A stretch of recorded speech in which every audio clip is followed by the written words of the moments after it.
Bom dia. Bom dia, bem-vindos à nossa RA. Vamos ocupar os lugares.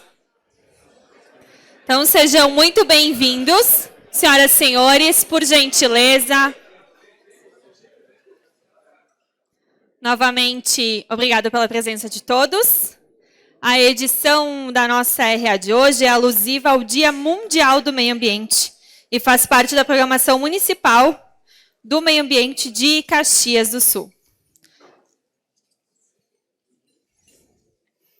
Saudamos o nosso palestrante, o ex-ministro do Meio Ambiente, Joaquim Leite, que logo mais falará sobre mercado de carbono, riscos e oportunidades. Convido agora para que confiram no telão as marcas parceiras da nossa RA SIC Caxias.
Senhoras e senhores, por gentileza, mais um minuto da atenção de vocês, para que possamos ouvir a saudação do nosso presidente Celestino.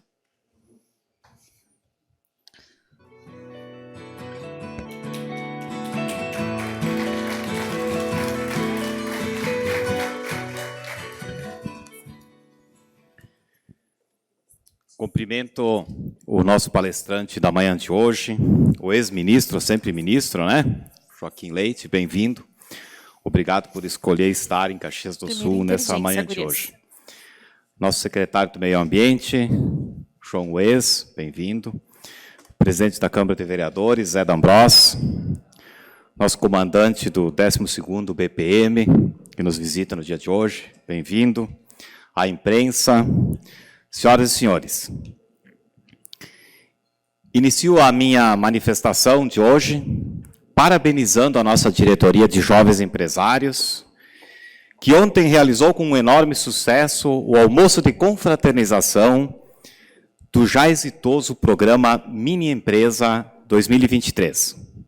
Sucesso este atestado pelas cerca de 500 pessoas que ontem lá estiveram, para prestigiar iniciativas empreendedoras de 14 mini empresas, de Caxias, de Farroupilha e de Bento Gonçalves. Uma alegria imensa ver aqueles mais de 250 estudantes dando seus primeiros passos no empreendedorismo. São sementes que, com certeza, trarão excelentes frutos para a nossa sociedade. Parabéns, Júlio, parabéns a toda a tua equipe da SIC Jovem, todos os membros da nossa diretoria, ao nosso time interno, que esteve lá empenhado no dia de ontem, pela dedicação e empenho no nosso programa Mini Empresa. Senhoras e senhores, é com muita satisfação que hoje nós temos aqui conosco o nosso ilustre ministro, Joaquim Leite, que mais uma vez retorna aqui à nossa cidade. Gostaria de aproveitar esta oportunidade para ressaltar a preocupação constante dos nossos empresários aqui da Serra com o meio ambiente. Tanto é verdade que a SIC Caxias está inserida na promoção da Semana do Meio Ambiente de Caxias do Sul e em várias outras atividades da programação que culmina com o dia de hoje, o Dia Mundial do Meio Ambiente. Além disso, é importante que se diga que, em se tratando de meio ambiente, as nossas empresas da região estão procurando adotar cada vez mais uma abordagem abrangente e integrada, incorporando práticas sustentáveis em diversas áreas das suas operações. Contamos com um setor empresarial, caro ministro, consciente e engajado, que reconhece a importância de equilibrar desenvolvimento econômico com redução de impactos ambientais.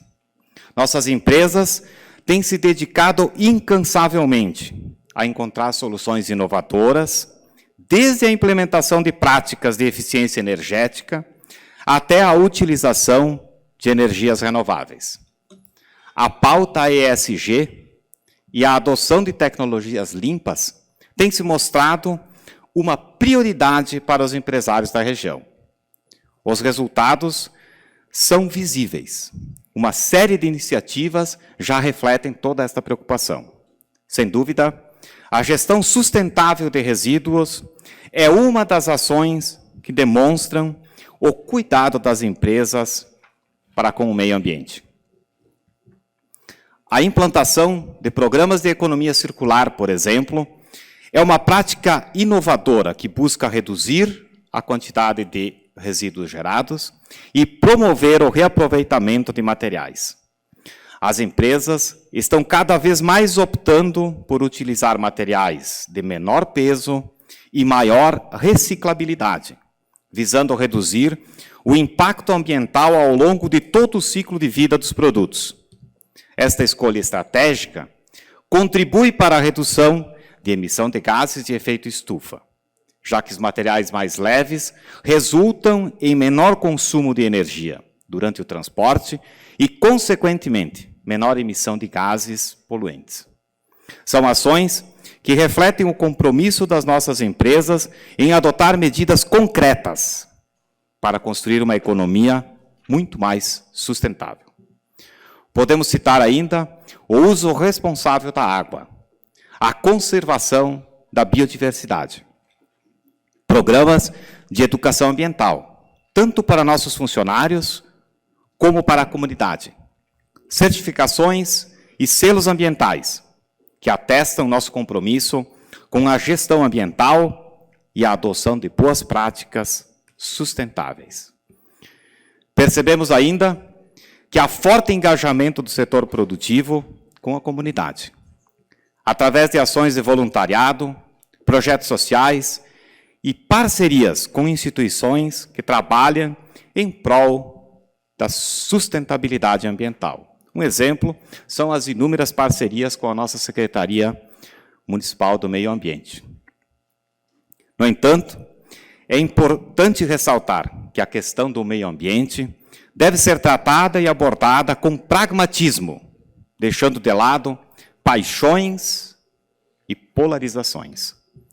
Devemos reconhecer que desenvolvimento econômico é fundamental para melhorar a qualidade de vida das pessoas e que é necessário encontrar um equilíbrio entre o crescimento e a preservação ambiental. Acredito que o pragmatismo nos permite enxergar que desenvolvimento e preservação ambiental não são conceitos antagônicos, mas sim complementares. Basta entender que, com a aprovação do Marco Legal do Saneamento Público, este levará impactos para todo o ecossistema ambiental.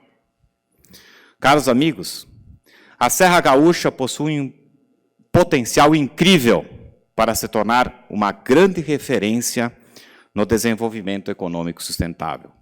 Acredito que, com comprometimento e diálogo, podemos construir um futuro em que o desenvolvimento econômico e o meio ambiente caminham lado a lado. Juntos, podemos deixar um legado positivo para as gerações futuras, conciliando a busca pelo progresso com o cuidado responsável ao nosso meio ambiente. Muito obrigado e uma boa RA a todos.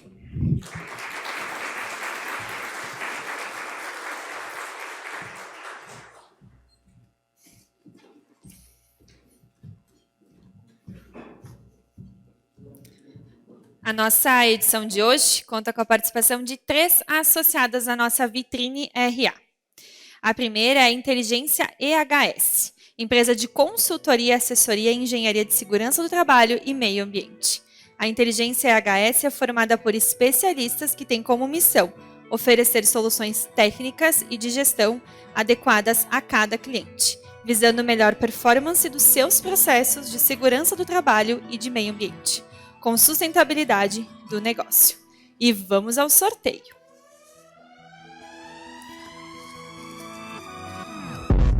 Vamos ver o sortudo.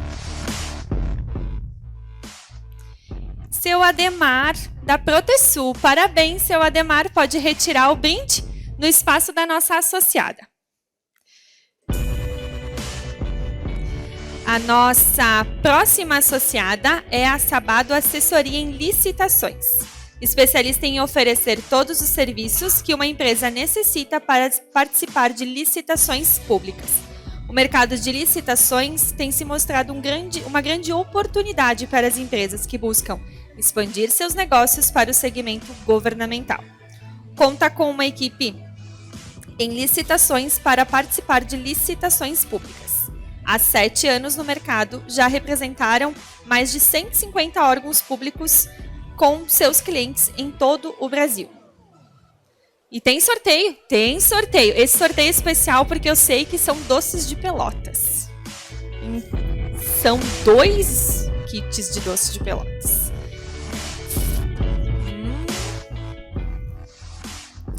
Uma ganhadora é a Lilian Bastos. Parabéns. Nosso próximo sortudo ou sortuda é Fabiane Mafessoni. Parabéns, podem retirar então um brinde na nossa espaço da nossa associada.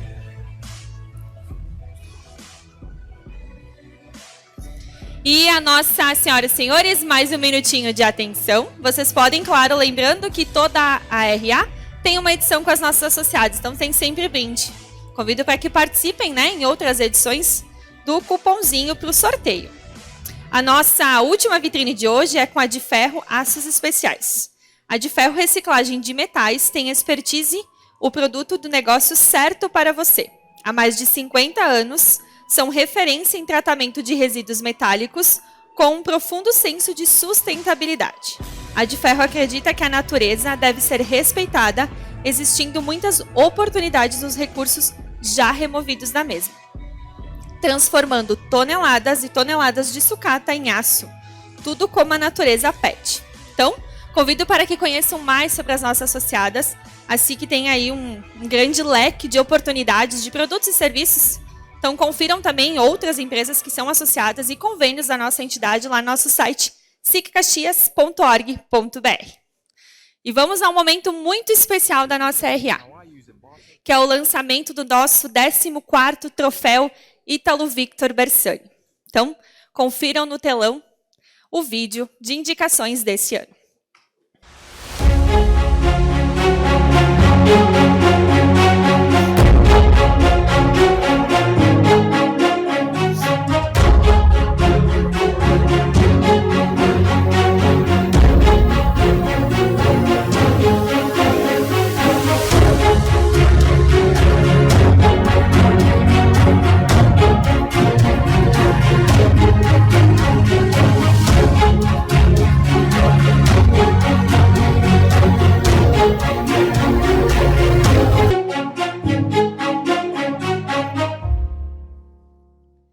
Então, convidamos todas as nossas associadas para participarem da votação online e indicar uma empresa associada em cada segmento: indústria, comércio, serviços e menção honrosa.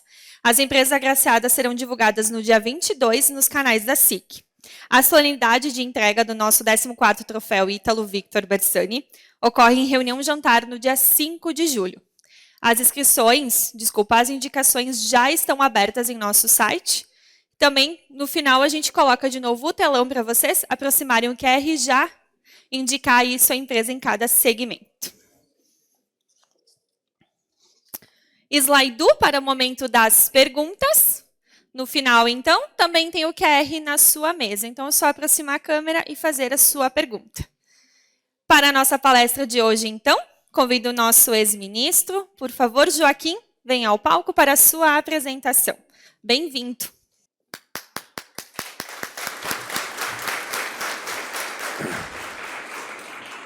Presidente, obrigado mais uma vez pelo convite. É uma honra estar aqui. Cumprimento a todos que estão aqui. Obrigado pela oportunidade de a gente conversar um pouco sobre política ambiental, sobre meio ambiente e um futuro cada dia mais verde. A ideia aqui hoje é a gente bater um papo e eu apresentar um pouco o que é o mercado de carbono. Mas antes disso eu vou tentar fazer uma apresentação contando um pouquinho do que o presidente comentou aqui sobre as oportunidades, que é essa atividade aqui da região e do Brasil como uma atividade que, sim, está do lado da sustentabilidade do meio ambiente, como uma atividade econômica. E eu queria trazer um pouquinho o que é o Brasil nesse cenário global. E posso começar a apresentação falando um pouco do que eu enxergo que o Brasil tem de oportunidades. Eu acho que a gente tem aí que, junto com o setor privado, desenhar e mostrar que os produtos, um produto brasileiro, todo o cuidado que é feito em relação ao meio ambiente. Nós temos legislações bastante rígidas em relação ao meio ambiente. Isso tudo pode virar um atributo do produto brasileiro e um atributo do produto industrial brasileiro. Eu acho que isso tudo pode diferenciar o Brasil nessa economia global. Deixa eu ver se foi agora. Então, eu vou comentar aqui um pouco sobre os riscos e oportunidades do mercado global de carbono. Inicialmente, eu queria trazer os compromissos globais. Poucos estão acompanhando esses compromissos globais e eu queria chamar a atenção que nós devemos acompanhar de perto. São esses compromissos globais que acabam ditando as políticas industriais de uma forma relevante. Teve um compromisso, claro, de carbono, de metano, de floresta nativa, isso todos vocês conhecem, mas ano passado mais de 190 países aderiram ao Acordo de Biodiversidade. Esse acordo é equivalente ao Acordo do Clima, que fala de emissões de gás de efeito estufa, mas em relação à biodiversidade. A partir desse ano, as empresas vão começar a reportar os impactos sobre a biodiversidade. E eu chamei a atenção que isso vai ocorrer nas grandes empresas, mas também nas suas cadeias de fornecedores. Isso pode impactar a indústria brasileira e a indústria global. Então, é um tema que a gente tem que estar acompanhando de perto. Acordos também em saneamento e água já foram feitos. Plástico, poluição do ar, isso tudo vocês já conhecem, isso tudo é o dia a dia de vocês. Aqui eu queria trazer um pouquinho o que é esse Brasil. O Brasil tem uma característica natural e econômica de ser uma potência verde e industrial. Então, aqui, floresta nativa. Aqui, a relevância do Brasil em relação à vegetação nativa e à floresta nativa. Biodiversidade, o Brasil aí tem 10% da biodiversidade global, 1.400.000 espécies de fauna e flora. Água, eu chamo a atenção para a água. Se você vê ali do lado direito, o Brasil é o número 1 em fonte de energia de água doce. O segundo colocado ali é a Rússia com 4 mil. E se você imaginar China e Índia, que tem bilhões de pessoas morando, o Brasil tem um diferencial de água doce relevante para o mundo. Aqui o estresse hídrico, pode reparar que o Brasil não vai ter esse tipo de problema, porque nós temos um volume de água doce relevante. Ecossistemas marinhos, lembrando que o Brasil tem uma área marinha gigantesca, de 5.600.000 quilômetros quadrados total. É bastante relevante essa área marinha, e isso tem que estar claramente ligado ao Brasil, que protege aí uma vasta área marinha. Aqui o potencial eólico, todos vocês conhecem. Aqui ventos constantes sem tempestades, eu acho super importante a gente destacar. E no futuro uma oportunidade de geração de energia solar, de energia eólica no mar, que ainda é incipiente, mas pode ser sim um futuro promissor. Nós temos aí um número relevante. Aquele estudo do lado direito coloca lá 748 gigawatts, são 50 Itaipus que poderiam ser instaladas no mar brasileiro. Radiação solar, destacar a radiação solar no Brasil, capacidade de geração de energia solar, mas também de mover um agro de uma forma relevante. Então, você precisa de energia solar para você produzir.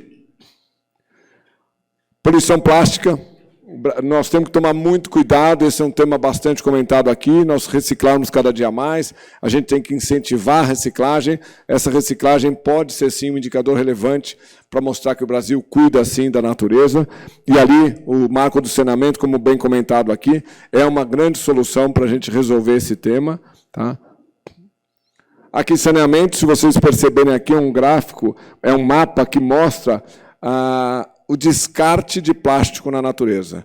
Normalmente está ligado a países que não tratam esgoto. Então, se você perceber aqui, o Brasil tem um grande desafio, que é o tratamento de esgoto, para garantir que esse descarte de plástico não chegue na natureza.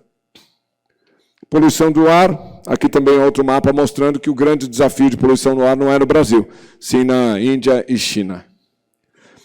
Um destaque que eu quis trazer aqui também, que o Brasil é um Brasil que cuida do meio ambiente. São Paulo é a quinta maior cidade do mundo, em relação ao ranking de poluição, está em 74, porque nós temos aí um programa de biocombustíveis e uma atividade industrial bastante controlada, com bastante controle em relação a temas como poluição do ar, e coloca aí São Paulo como 74. Então, isso não é um desafio para o Brasil, poluição do ar, é uma solução que já foi desenhada. Queria trazer aqui para vocês os impactos que nós temos. Nós temos indicadores de impactos ambientais, tá? Metano, carbono, água, floresta, biodiversidade, uso de recursos naturais, qualidade do ar e solo. Esses impactos são globais, como eu comentei inicialmente, são acordos globais que trazem esses indicadores. O Brasil tem que se destacar nesses indicadores. Todos esses indicadores o Brasil é positivo, todos esses indicadores o Brasil é melhor que qualquer país do mundo. E aí depois você vai para setores, você vai desenhar os indicadores de impacto ambiental que os setores, que vários setores do Brasil podem fazer. Só para lembrar que esses indicadores são 200, eu fiz uma lista, nossa equipe fez uma lista, da quantidade de indicadores de meio ambiente que nós temos.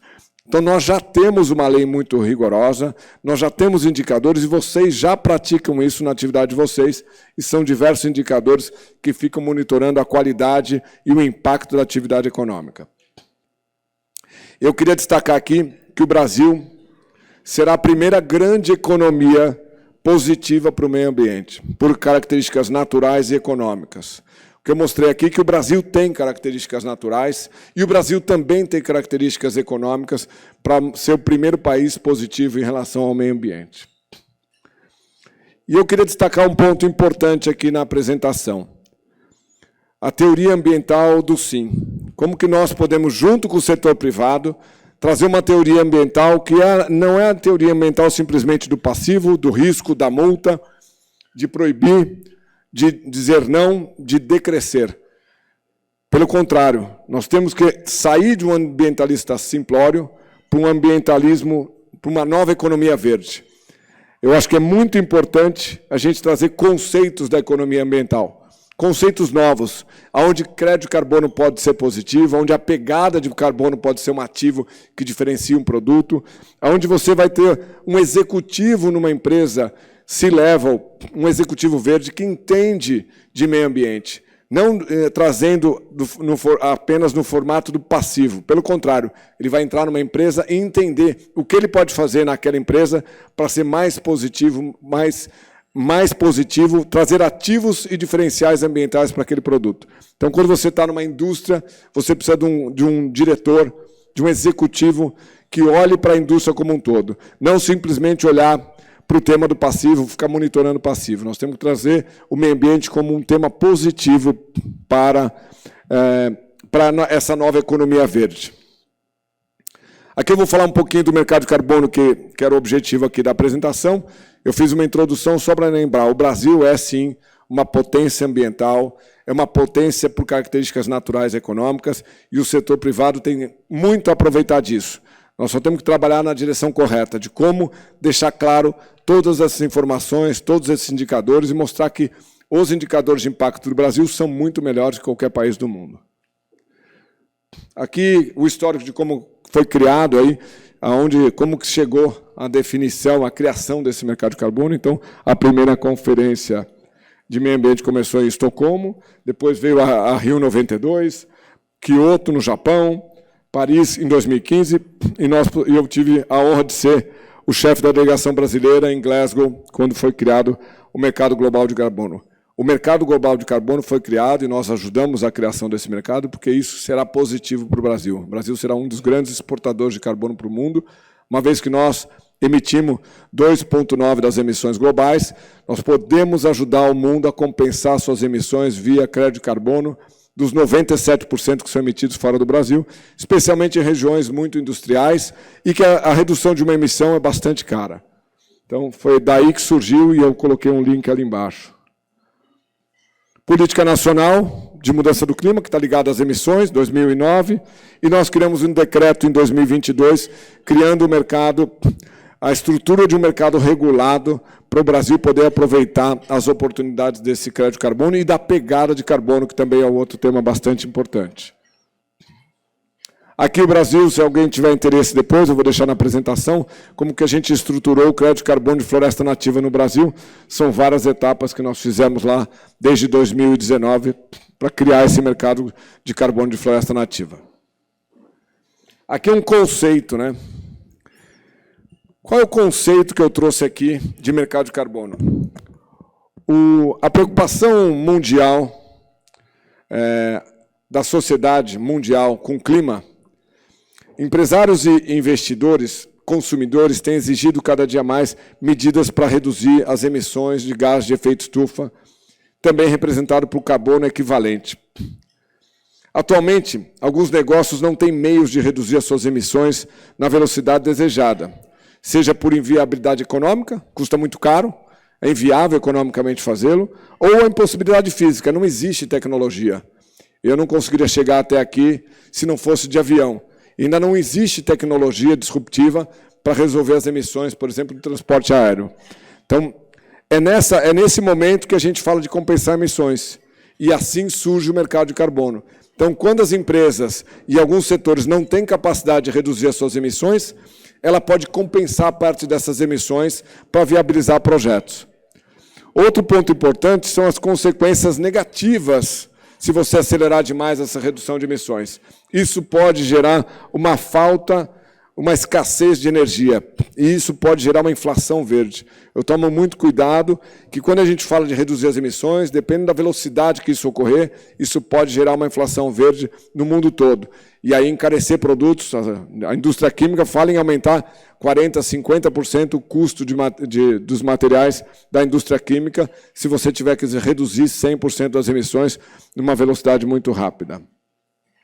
Em linhas gerais, esse crédito de carbono gerado desses projetos de redução de emissões, eles podem contribuir, sim, para que projetos que não tenham viabilidade econômica hoje possam acontecer. Então, você, quando está compensando uma tonelada de carbono, você está dando viabilidade econômica a um projeto ligado à redução de emissões ou à captura de carbono. Aqui é um pouco sobre o que é o inventário. Eu gostaria de chamar a atenção para a pegada de carbono, é um diferencial. Então, o inventário de emissões, as empresas estão começando a ser obrigadas a preparar os inventários de emissões.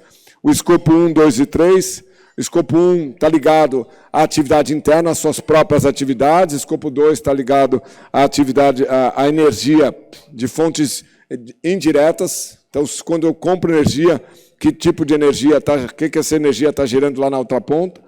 E o escopo 3 são dos fornecedores. Então, nós temos 3 escopos para produzir esse inventário de emissões. cada dia mais as empresas estão exigindo o inventário de emissões na sua cadeia de suprimento. Isso acaba chegando até um produtor aqui, até a indústria aqui da região. Tá? O que eu gosto de destacar, quando você pegar esse número, a pegada de carbono, provavelmente, do seu produto é muito menor do que a pegada de carbono de produtos de outros países. Então, nós temos que mensurar a pegada de carbono através desse inventário de emissões. E ali embaixo tem um relatório de emissões nacional, se alguém tiver interesse em conhecer e entender quais são as emissões, os setores que emitem, ali tem um relatório de emissões nacionais do Brasil. A estrutura do mercado de carbono, você tem gestores de projetos, são empresas e projetos agrícolas que possam reduzir emissões. Então, quando eu chego numa empresa que vai fazer uma transformação tecnológica e que vai reduzir emissões, essa indústria pode gerar crédito de carbono. Eu tenho desenvolvedores de projetos que vão ajudar você a fazer os cálculos desse crédito, auditorias e certificadores que garantem que aquele crédito é, sim, um crédito de carbono, centrais de custódia para comercializar esse crédito de carbono.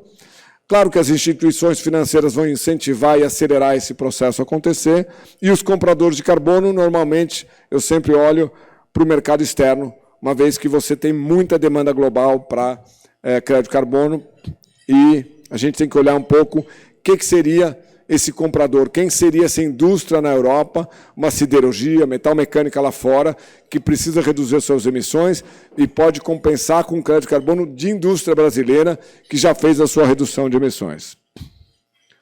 Aqui eu tenho uma entrevista, depois eu vou deixar aí também o link da entrevista para vocês entenderem, eu falo um pouquinho o que é esse mercado de carbono. E eu gostaria de destacar aqui o mercado voluntário, o mercado regulado e o mercado obrigatório. O mercado voluntário é um mercado onde as empresas, por compromissos internos, se obrigam a reduzir suas emissões.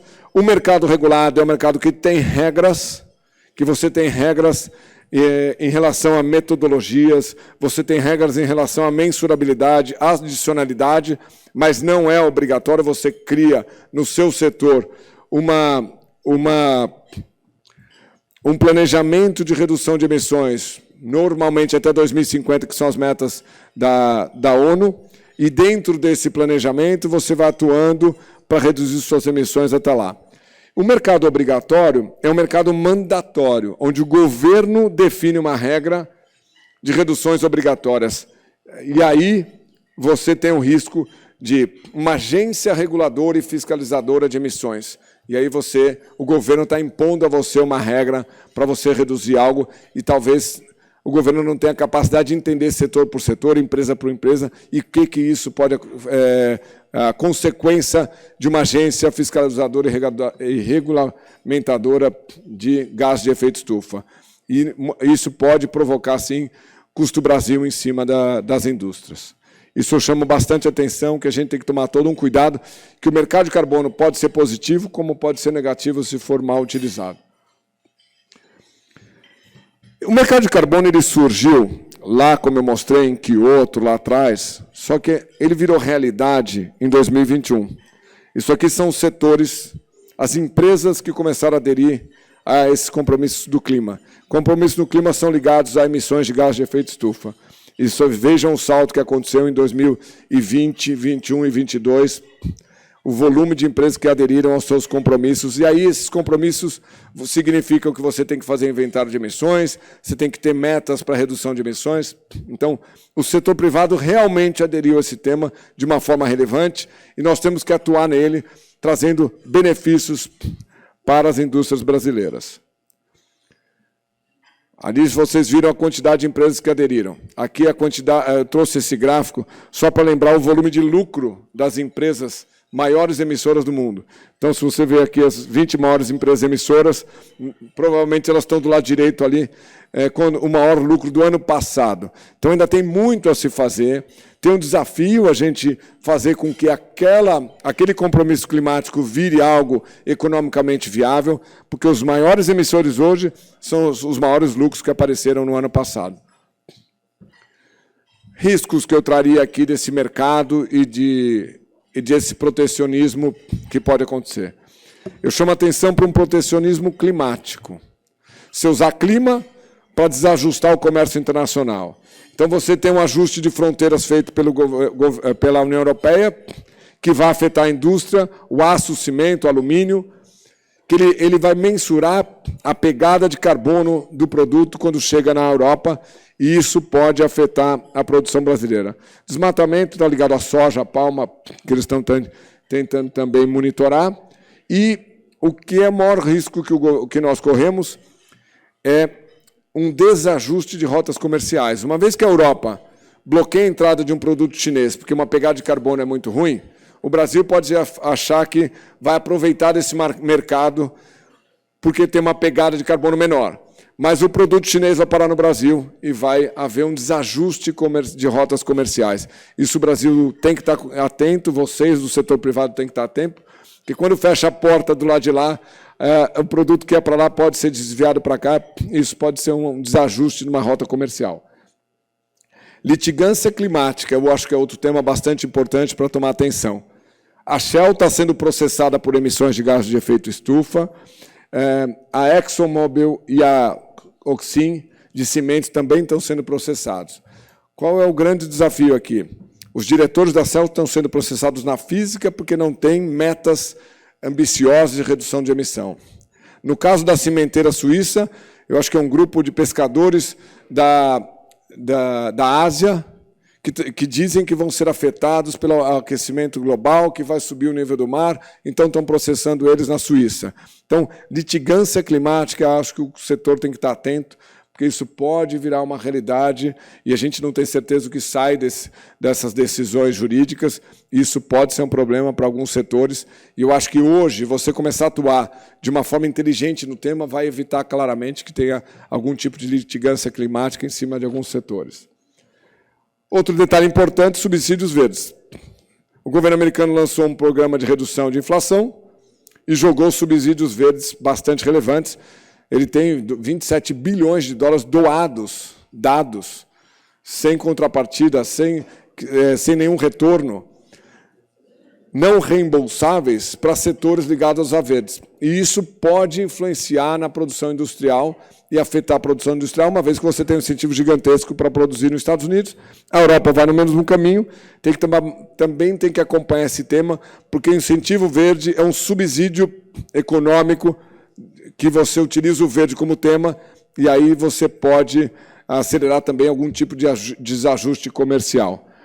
E, claro, os países árabes e Japão, por exemplo, o incentivo verde é sempre externo, uma vez que eles querem garantia de segurança alimentar e produtos, então o incentivo deles não é tão protecionista quanto é o americano e o europeu. Oportunidades.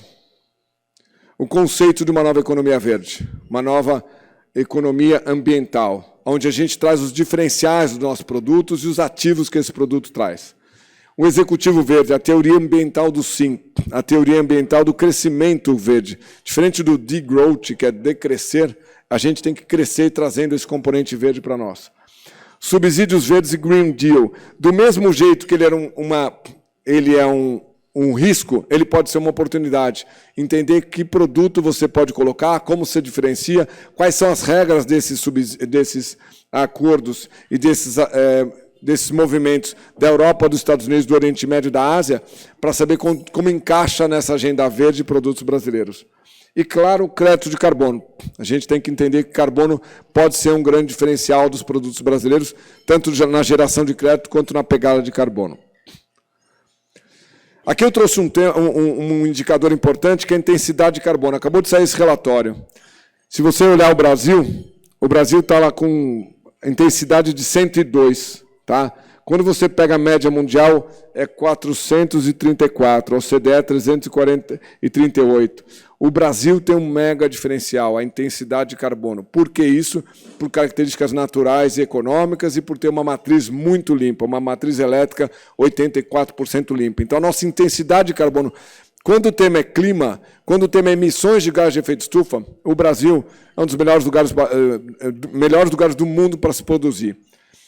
Se você quiser descarbonizar o planeta, transfere a sua produção industrial de outro país para cá.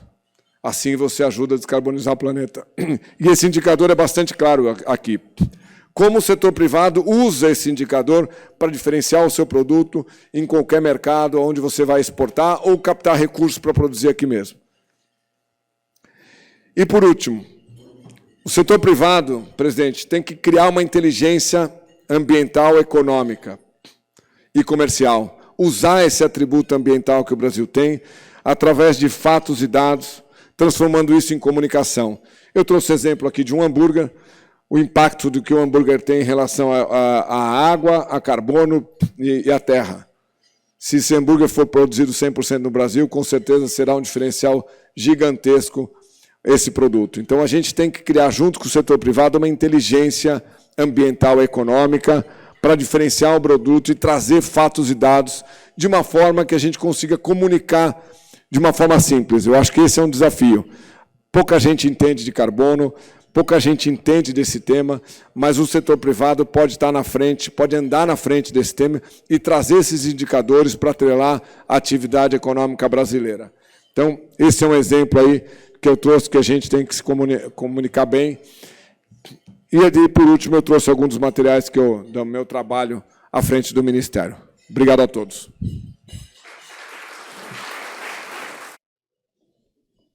O ambientalista simplório. Aqui vai. Há um certo tipo de ambientalista que quer sol na eira e chuva no naval, que não aceita menos do que um mundo perfeito, um mundo com azeite barato, mas sem olivais intensivos, com carros elétricos, mas sem prospeção de lítio, com energias renováveis, mas sem barragens nem eólicas, com floresta, desde que seja a do capuchinho vermelho, um mundo que não existe. O ambientalista simplório quer acabar com os combustíveis fósseis, quer energia limpa, sem emissões de gases com efeito de estufa, mas não quer barragens, porque as barragens destroem ecossistemas. Não quer eólicas, porque as ventoinhas estragam paisagens e perturbam os animais. Não quer energia nuclear, porque produz lixo radioativo. O ambientalista simplório quer florestas, porque precisamos de árvores para absorver dióxido de carbono da atmosfera, mas quer escolher as árvores. Não quer eucaliptos, não quer floresta de produção, quer a floresta do capuchinho vermelho, porque sempre viveu na cidade e julga que as florestas são assim. Quer dizer a cada proprietário o que pode plantar e ainda obrigá-lo a tratar do terreno num serviço gratuito, abnegado, para benefício da sociedade.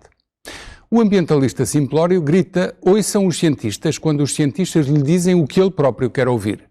Ouçam os cientistas, estamos a destruir o planeta com as alterações climáticas. Mas quando os mesmos cientistas dizem que os transgénicos não fazem mal nenhum e podem ser uma mais-valia para o ambiente e para a humanidade, o ambientalista simplório berra. Os cientistas estão a soldo das multinacionais. O ambientalista simplório quer agricultura biológica porque não gosta de químicos, mas esquece-se que tudo são químicos, do oxigênio que se respira ao sulfato de cobre usado, tal como centenas de outros produtos naturais, entre aspas, na agricultura biológica. Esquece de que a agricultura biológica precisa de mais espaço, valioso espaço, para produzir a mesma quantidade que a agricultura convencional e que esse espaço terá de ser ganho à custa de mais desflorestação. O ambientalista simplório quer que toda a gente se torne vegetariana ou vegan e acabar com a produção animal, mas ignora que sem produção animal todo o fertilizante utilizado para cultivar os seus vegetais terá de ser artificial e aí Deus nos livre dos químicos. O ambientalista simplório quer acabar com o jardim zoológico porque os animais não podem estar em cativeiro fechados a vida toda num espaço limitado. Mas abre uma exceção para gatos e cães e coelhos, menos animais do que os outros. Esses já podem viver quase desde que nascem até ao dia em que morrem, trancados no...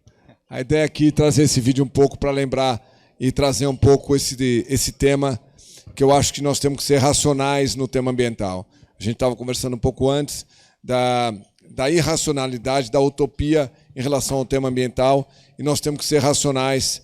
Eu trouxe esse vídeo para lembrar que nós temos, sim, que desenvolver uma nova economia verde baseado na racionalidade e no desenvolvimento econômico atrelados aí ao tema ambiental.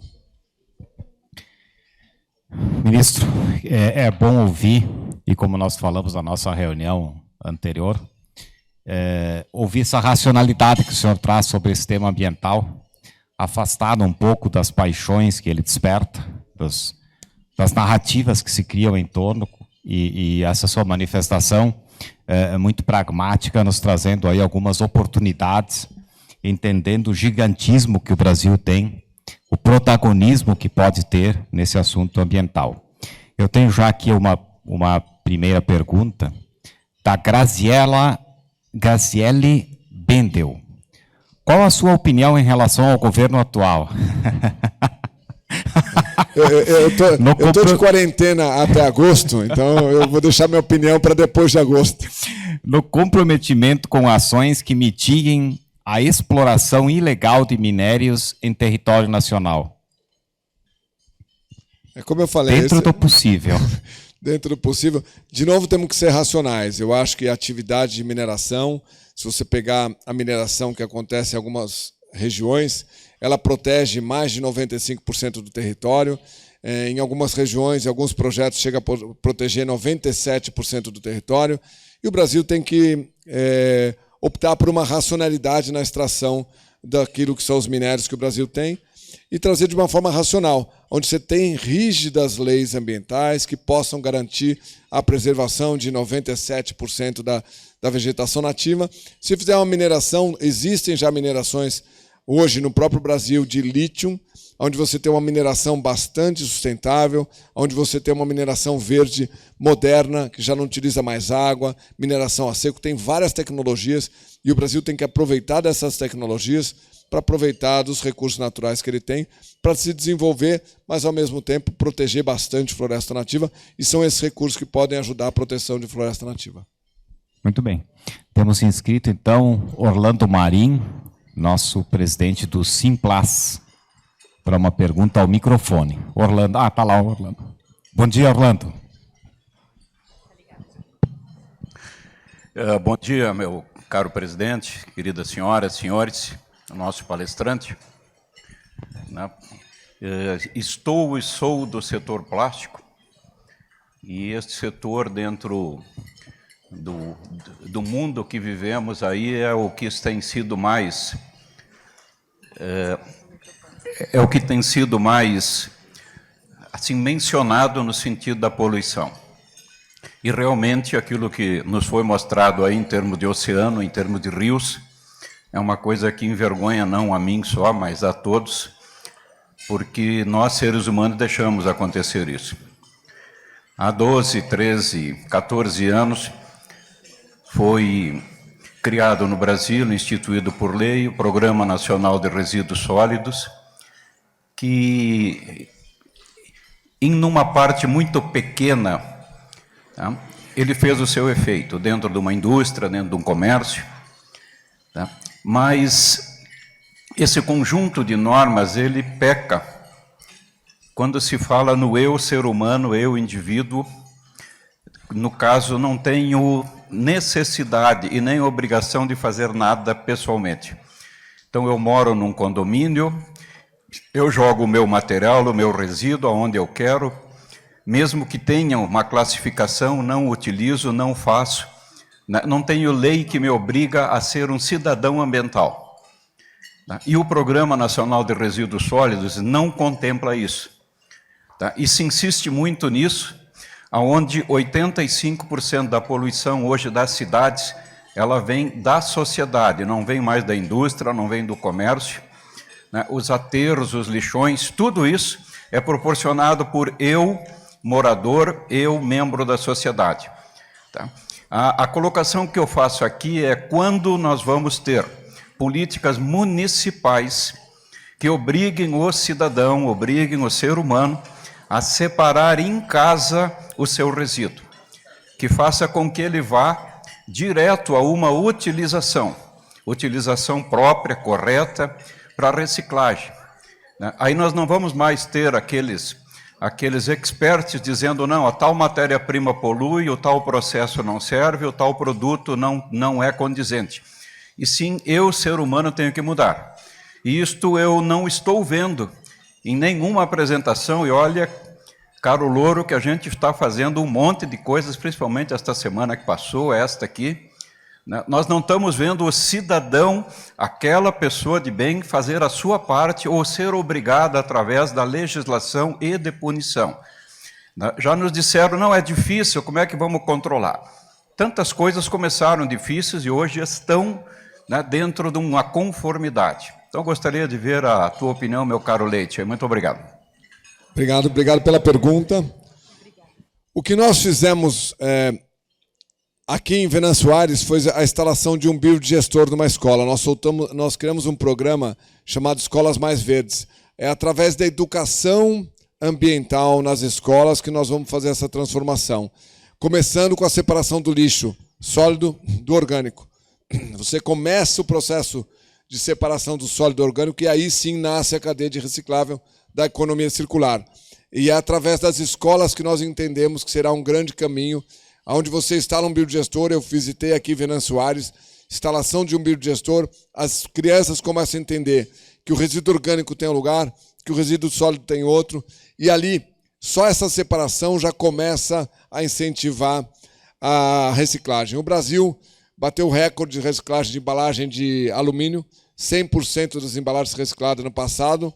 Esse recorde vem porque o alumínio tem valor econômico. Nós temos que trazer valor econômico ao lixo reciclado, e no caso do plástico a mesma coisa. Como que a gente traz valor econômico para essa cadeia virar uma economia real, onde você tem um desafio, que é a coleta desse plástico. O maior desafio para a reciclagem é você destinar corretamente. Isso está nas cidades e está nas pessoas. E quando você traz educação ambiental racional para dentro das escolas, isso pode acontecer de uma forma relevante e transformar aquilo que você bem comentou. O desafio da poluição no Brasil é nas cidades, é no consumo, é na atividade de como você trata o seu lixo, como você separa o seu lixo. Eu acho que é através da educação que a gente conseguiria fazer com que isso aconteça. Existe uma gigantesca dificuldade, porque os municípios às vezes não têm recursos e você também não tem a capacidade de eliminar, por exemplo, os lixões.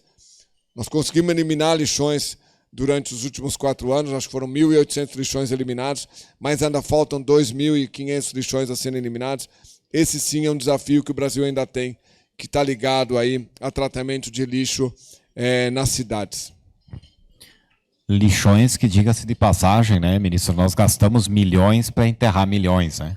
É dinheiro na prática, né? Isso tudo pode retornar. Eu tenho inscrito aqui o nosso diretor de Economia e Estatística, Astor Milton Schmidt, para falar ao microfone. Caro ministro, eu vou mais uma vez me manifestar, na reunião prévia me manifestei, porque às vezes eu tenho a sensação, caro ministro, que nós pregamos uma coisa e fazemos outra. Por que eu estou dizendo isso? O senhor nos propiciou uma brilhante palestra, uma brilhante apresentação do diagnóstico brasileiro, do nosso potencial na questão ambiental, sequestro de carbono, etc., etc., né? Confesso que aprendi muito hoje, né? O senhor indicou também, além desse diagnóstico, o caminho a seguir. Quer dizer, o que nós temos que fazer, quais são os riscos, as oportunidades e onde é que está o norte. Tudo ótimo. Aí eu volto meus olhos para a nossa realidade do dia a dia. E vou usar um exemplo trivial, que está na nossa mídia diariamente neste momento, e relacionado com a cadeia automotiva, que é uma coisa que nos diz muito aqui da região, já que nós somos um polo bastante relevante da indústria automotiva, principalmente pesada, e de componentes relacionados. Quando eu olho as iniciativas, por exemplo, de facilitar, incentivar a importação de veículos 100% elétricos, eu olho e digo, puxa vida, faz sentido? Esses veículos custam 2 ou 3 vezes mais que um veículo convencional a combustível fóssil, e será assim pelos próximos 20 ou 30 anos. Então, isto nunca vai ser relevante na sociedade brasileira. Essa troca vai ser muito lenta, ela não beneficia o meio ambiente na dimensão esperada. Na outra ponta, estamos falando muito no incentivo ao veículo de entrada. Aí vamos incentivar o veículo de entrada a gasolina, a diesel e afins de combustíveis fósseis. Eu me pergunto, por que nós não incentivamos o veículo de entrada a etanol, que é um combustível ambientalmente amigável, de baixa geração de CO2 também, e com uma tecnologia e um custo totalmente absorvido na cadeia e acessível ao brasileiro médio.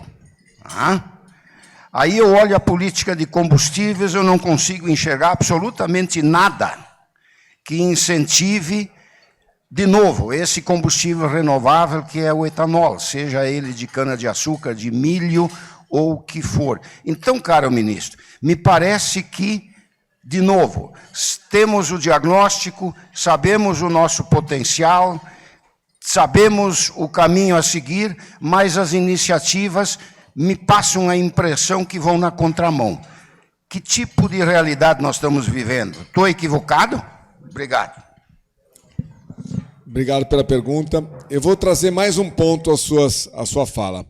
Eu acho que o Brasil, primeiro, a descarbonização do transporte, que é um desafio mundial, e especialmente no Brasil, porque quando nós temos aí um modal logístico bastante rodoviário, né, que é altamente poluidor.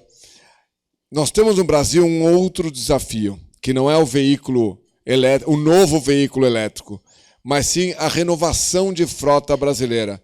Se a gente pegar um volume de caminhões aí com mais de 30 anos, o volume de tratores e o volume de veículos leves, todos esses estão envelhecidos e envelhecem ano a ano. Como que a gente faz uma política para utilizar recursos de financiamento de clima, que muitas vezes são não reembolsáveis, para renovar a frota? Significa você tirar de circulação o veículo velho, transformando ele em reciclagem, transformando ele em energia, comprando esse veículo velho, conseguindo financiamento para você eliminar esse veículo velho e incentivar a renovação de frota. Esse é um caminho que, durante a Conferência do Clima do ano no passado no Egito, no meu discurso de abertura, eu propus uma renovação de frota global. Não adianta nada a Europa transformar o seu veículo em elétrico e vender o seu veículo velho para a África. Não adianta nada os Estados Unidos, na Califórnia, está com veículos modernos, elétricos, menos emissores, mas todos os veículos que estavam na Califórnia com mais de 5 ou 10 anos estão no México. Eu acho que se o desafio é emissões, a gente deveria renovar a frota brasileira. O Brasil tem uma frota envelhecida de caminhões, ônibus e veículos leves. Incentivar essa renovação de frota incentivaria a atividade industrial aqui da região e, com certeza, um veículo novo polui muito menos. Mesmo que ele seja ainda a diesel ou a combustíveis fósseis, a renovação de frota teria um impacto bastante relevante. E todas as tecnologias são importantes. No futuro, você pode falar que você vai ter um veículo 100% elétrico, você pode ter um caminhão 100% elétrico, hidrogênio. Todas essas rotas para o futuro são importantes. Mas, para o presente, a renovação de frota teria um efeito climático para o Brasil e econômico muito mais relevante do que você simplesmente falar num veículo 100% elétrico, que ainda é inacessível para a maioria das pessoas. E eu acho que a grande transformação é na nossa logística. Caminhões, ônibus, tratores e veículos leves mais novos. Se a gente reduzir a idade média desses veículos em 10, 15 anos, nós vamos reduzir a poluição de todo tipo de forma. E, claro, você descartar corretamente o veículo final, sucateando ele para transformar em energia, é uma saída bastante racional e é isso que eu acho que a gente deveria incentivar. Tem escrito aqui, então, nosso secretário do Meio Ambiente, João Oes, para uma manifestação. Ao microfone, secretário. Bom dia, presidente Celestino. Bom dia, ministro. A gente está na metade da Semana Municipal do Meio Ambiente. Iniciamos na última quarta-feira, numa reunião almoço, aqui nessa casa, explanando um pouquinho da Secretaria do Meio Ambiente, alguns dados, algumas evoluções que pretendemos fazer à frente dela. E a questão do crédito carbono é uma questão que nos chama bastante atenção. A gente vai transformar a Secretaria de Meio Ambiente local em Secretaria de Meio Ambiente e Sustentabilidade, a fim de também trabalhar todas as questões e as dinâmicas de projetos em nível nacional e internacional de atração de recursos através da sustentabilidade para o município, né, sendo novamente protagonista em nível nacional, iniciativas. A gente já foi a cidade mais limpa do país. Hoje a gente tem em torno de 1.500 focos de lixos. Eu falava há pouco com o presidente D'Ambrosio da Câmara de Vereadores. Hoje a gente enterra em torno de 390 toneladas dias de lixo. Dessas, 150 toneladas não é lixo, né, que poderiam estar sendo reaproveitadas em reciclagens, em entidades, em cooperativas do município, que hoje trabalham com em torno de 90 toneladas dias. Mais uma pergunta prática, até porque os colegas da mesa até me colocaram, crédito de carbono. Um exemplo prático, como a minha empresa, a minha instituição pode adentrar no crédito de carbono através de quais iniciativas e quanto que ele gera para a empresa que está incluída no mercado e qual que é o tempo em média, né, que esse recurso retorna o investimento. Uma pergunta bem prática. Muito obrigado. Participem da Semana Municipal do Meio Ambiente, que vai até a próxima quarta-feira, com diversas ações. Faço um convite especial, presidente, se o senhor me permitir. Amanhã de manhã, 7h30, estaremos no Cindy Lojas, falando um pouquinho também da lei de publicidade, que a gente acabou mudando a grande parte dela, tirando alguns entraves, então estaremos lá com os associados apresentando, se mais alguém quisesse somar, no Cindy Lojas, do Palácio do Comércio, às 7h30 da manhã. Muito obrigado. Obrigado, ministro, pela presença. Obrigado, secretário. Com sua permissão, eu vou engajar uma manifestação, uma pergunta aqui do nosso diretor, Guila Sebem, dentro dessa linha. Percebe, ministro, que aqui em Caxias dinheiro tem aqui business, né? O Guila pergunta dentro dessa linha também, no mercado de carbono o mercado de carbono já pode trazer ativos, dinheiro no caixa para as empresas brasileiras, que está dentro da linha do secretário, e o novo decreto de regulamentação, como é que o senhor avalia as propostas de mudança? Qual que é o novo? Depois tira a dúvida qual é esse novo decreto. O que estava hoje vigente de 2022... ou o projeto de lei que está no... Acho que é o projeto de lei. Depois tira só essa dúvida. Vamos lá. A pergunta de $1 milhão que ele me fez aqui, como que a gente ganha dinheiro com carbono, como que eu coloquei ali um pouco da estrutura do mercado de carbono. Os setores que tiverem metas de emissões, você declara uma meta de redução de emissões de uma indústria, essa redução de emissões pode ser acelerada por um projeto de carbono, então você tem que trocar uma caldeira na sua indústria. Você pode, ela é inviável hoje, ela custa muito caro, não tem viabilidade econômica. Você pode criar um projeto de carbono sobre isso, calcular o benefício que vai ser gerado por esse novo forno. Esse novo forno vai trazer ao seu processo industrial uma redução de emissões. Essa redução de emissões é adicional ao seu processo produtivo, ela vira crédito de carbono e você pode vender esse crédito de carbono para compensar o investimento nesse novo forno, nessa caldeira. Então, a indústria pode fazer isso, só que ela tem que chamar um desenvolvedor de projeto para entender se ela consegue fazer isso. Um desafio, eu estou produzindo esse copo. Eu consigo produzir esse copo com menos emissão? Eu tenho uma meta de redução de emissões até 2050? Eu tenho inventário de emissões? Então, eu vou ter que criar todo um processo que começa pela meta e compromisso que eu vou ter. Em relação a isso, eu faço um inventário. E se eu conseguir reduzir mais do que aquilo que eu me comprometi, eu consigo gerar crédito e gerar receita. E eu tenho o segundo desafio, que é vender esse carbono no mercado, que muitas vezes ainda discute metodologias, quer entender qual a metodologia que você fez. Minha sugestão é sempre entender qual é a demanda, aonde está essa demanda, para saber se você deve gerar esse crédito para você colocar no mercado. E o segundo ponto é, mesmo que isso não vire um crédito de carbono mensurável, talvez a redução de emissões abra portas para o comércio para você. Mais do que a geração do crédito e a receita disso, a pegada de carbono do seu produto industrial pode abrir portas comerciais, pode ser um diferencial como uma disputa para você fazer parte de uma cadeia de suprimento global ou de uma indústria. Essa indústria questiona as suas emissões e você tem emissões muito baixas ou reduzidas é relevante, isso pode trazer um adicional ao seu produto. Então, tem dois caminhos que eu chamo a atenção, não pensar só no crédito em si, porque ele é complexo de ser gerado, você pode demorar 2, 3 anos para conseguir gerar isso, e o mercado não está no preço que você queria na época, ou não, você conseguiu um comprador para o seu crédito antes de começar o projeto, desenhar um projeto específico. Você também pode fazer isso atrelado à cadeia de suprimento. Imagina que eu sou fornecedor de uma multinacional, ela tem que compensar as emissões dela, eu faço um acordo com ela que ela vai compensar com as minhas emissões se eu reduzir mais e se eu gerar esses créditos, e aí eu já tenho um comprador garantido, num preço garantido, e aí você fecha a equação. É um tema complexo, é um tema novo, eu acho que o Brasil está aprendendo, isso aconteceu em 2021, que nós fechamos o acordo do mercado global de carbono, esse tema ficou grande hoje.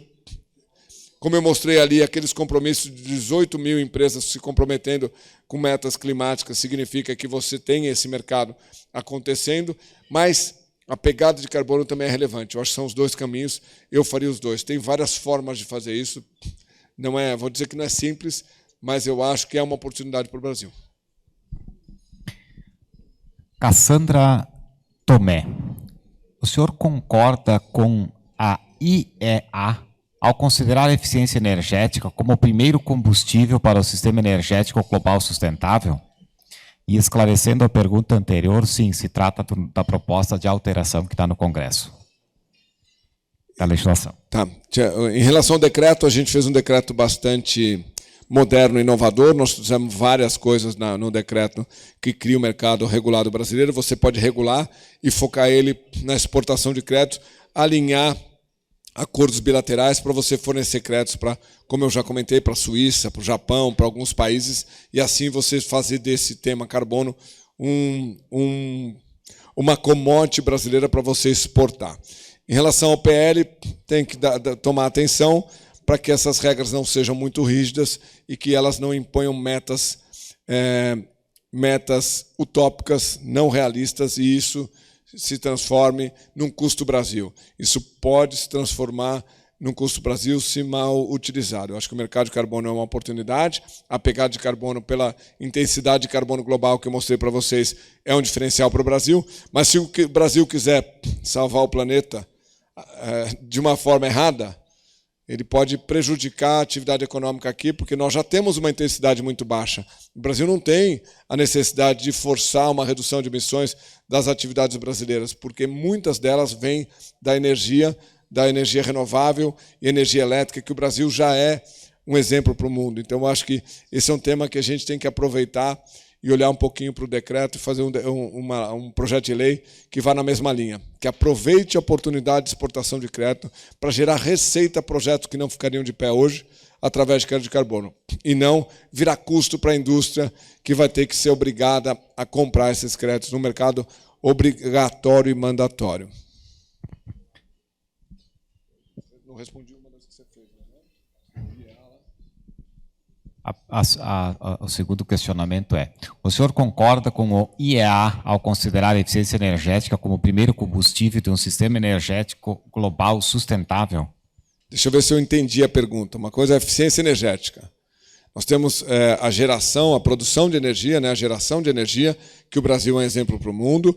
O desafio que o Brasil tem é transporte, é o diesel no transporte brasileiro, na sua matriz energética, não matriz elétrica. A matriz elétrica está resolvida com 84% renovável. Essa matriz elétrica você hoje consegue acessar energia 100% renovável, mas isso não é um grande diferencial, uma vez que você a sua transição já foi feita. Na renovável, apesar da nossa transição também já ter sido feita, porque nós temos lá 46% da energia renovável na matriz energética, o grande desafio do Brasil é diesel. Combustíveis fósseis no transporte. Esse é o grande desafio do Brasil. O grande desafio do mundo é energia. O mundo não tem uma matriz elétrica nem energética que seja compatível com a redução de emissões, e eu acho que esse é um desafio. E ano passado, a Europa aumentou 6% as suas emissões. Por quê? Porque você tem uma questão de segurança energética. Eu acho que a Europa sofreu esse baque aí em relação à energia. Hoje, Estados Unidos está vendendo gás e carvão para a Europa. Eu acho que o tema energia ainda é um tema global um desafio a ser superado. No Brasil, não. O Brasil já superou isso, já fez a sua transição. Esse não é o problema. O Brasil tem que aproveitar essa energia renovável para conectar o seu produto, para mostrar que, se você quiser produzir alguma coisa, venha produzir no Brasil. Aqui você tem segurança energética e intensidade, uma das menores intensidades de carbono do mundo. Então, transfere a sua fábrica para cá que você vai salvar o planeta. O Brasil, falar bem do Brasil, ainda é um paradigma, né? Nós vamos chegar lá. O Adriano faz um questionamento a respeito de se as instituições financeiras vêm trabalhando linhas de crédito diferenciadas, visando incentivo de projetos relacionados à diminuição da pegada de carbono. O setor financeiro tem trabalhado, tem buscado esse caminho. Eu acho que a gente tem que trazer de uma forma racional, lembrando que os indicadores ambientais do Brasil não são apenas carbono. Carbono é um deles, como eu apresentei aqui. Você tem outros indicadores que podem deixar claro que a sua atividade protege o meio ambiente, a sua atividade faz reciclagem, garante o uso racional dos recursos naturais, a sua atividade utiliza de forma eficiente a água, a sua atividade se preocupa e eu vou te chamar a atenção, nossas leis já são bastante rígidas para deixar o Brasil e os produtos brasileiros num alto grau de integridade ambiental e garantir que tudo que é produzido no Brasil, aquele exemplo de poluição das cidades, poluição do ar, não se comenta de poluição do ar no Brasil. E esse é um problema grave em alguns países do mundo e o Brasil tem isso superado. Por quê? Porque tem uma legislação rígida em relação à poluição do ar e tem o etanol, que garante aí que as nossas grandes cidades não tenham alto índice de poluição do ar. Então, eu acho que a gente tem que aproveitar as instituições financeiras para trazer um tema de forma racional. Tem que tomar um pouco de cuidado, porque às vezes vem uma regra internacional, europeia, numa realidade europeia, numa realidade americana, que não é a realidade brasileira. E tomar também outro cuidado. O Brasil tem regiões bastante distintas em relação a emissões, a meio ambiente. Então, a gente também tem que regionalizar o pensamento para tentar aderir de forma eficiente em todas as regiões do país. Tem região que é isolada do sistema elétrico. Então, como você vai atuar lá e como que eu vou cobrar emissões de uma indústria que está numa região que tem uma termoelétrica diesel? E eu vou punir essa indústria em relação a emissões, mas ele não tem alternativa. É como incentivar essas alternativas, muito menos do que punir essas atividades. Muito bem. Ministro, nós temos mais diversas perguntas aqui. A nossa assessoria depois vai lhe encaminhar e nós contamos com a sua gentileza para que, dentro do possível, sejam respondidas no particular. Lhe agradeço mais uma vez ter estado conosco nesse final de manhã de segunda-feira, no dia de hoje, e estar retornando a Caxias do Sul. O senhor já esteve aqui na condição de ministro. Muito obrigado por ter estado conosco. Suas considerações finais, então, por favor. Obrigado pelo convite. É uma honra estar aqui de novo. É sempre um prazer. Eu acho que nós podemos, via setor privado, fazer diferença na atividade econômica e no meio ambiente, trabalhando juntos. Aquilo que eu comentei, nós juntos temos que criar uma inteligência econômico-ambiental do setor privado para que esse tema traga um diferencial nos nossos produtos e esse tema faça com que a gente acelere a economia e proteja o meio ambiente e deixe claro que o Brasil será provavelmente no futuro muito próximo um país, primeira grande economia do mundo positiva em relação ao meio ambiente. Obrigado.